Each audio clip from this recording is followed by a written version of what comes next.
Hi everyone, welcome to my new video. আজকে আমি rice রান্না করে দেখাবো আপনাদের সাথে। সো প্রথমেই আমি তেলে ডিমটা ফ্রাই করে নিলাম অ্যান্ড দেন আমি এই চপার দিয়ে সবসময় রাইসের ভেজিটেবলটা কাট করি। কিভাবে করি সেটা আপনাদের সাথে শেয়ার করবো। এটা অনেক বেশি ইউজফুল একটা কাটার। সো আপনি যে কোনো গাজর, ক্যাপসিকাম, পেঁয়াজ, কাঁচামরিচ এগুলা চপ করতে পারবেন খুব ইজিলি। পেঁয়াজ তো আমি সবসময় এটা দিয়েই কাটি। অ্যান্ড দেন এভাবে ফিক্সড করে নিয়ে জাস্ট দড়িটা ধরে এভাবে টান দিলেই হয়ে যায় গাজর অ্যান্ড ক্যাপসিকাম। আপনি চাইলে আর যত ছোটো করবেন আরও বেশি করবেন, আরও বেশি ছোটো হয়ে যাবে। অ্যান্ড দেন চিকেনও আমি এভাবে তেলে ফ্রাই করে দিলাম মশলা দিয়ে।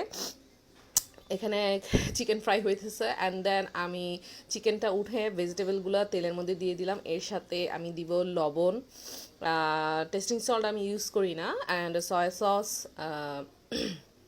ম্যাগি ম্যাজিক মশলার গুঁড়ো। এটা দিয়ে 2-3 মিনিট কুক করে নিব, সর্টে করে নিব সবজিগুলোকে। অ্যান্ড সাদা গোলমরিচ গুঁড়ো অবশ্যই দিতে ভুলবেন না। অ্যান্ড আমি এখানে রাইসটা যে অ্যাড করব সেটা আমি রাইস কুকারে করে নিয়েছি, বিকজ রাইস কুকারে রাইসটা করলে রাইসটা ভাঙে না। আর চুলায় যদি রাইসটা করি তখন দেখা যায় রাইসটা বেশি নরম হয়ে যায় অনেক সময়, বাট রাইস কুকারে রাইসটা করলে একদম পারফেক্ট হয়।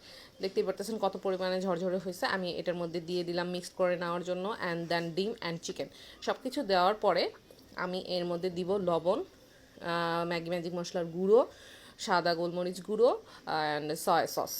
এভাবে দিয়ে দিয়ে বারবার 2-3 পরতে আমি ভাতটা মিশিয়ে এভাবেই আমার চিকেন রাইসটা রেডি হয়ে যাবে। দেখতেই পারতেছেন কত ইজি ওয়েতে আমি রাইসটা রেডি করলাম। সো আপনারাও ট্রাই করবেন। থ্যাংক ইউ আমার ভিডিও দেখার জন্য। আল্লাহ হাফেজ, ভালো থাকবেন সবাই। আল্লাহ হাফেজ।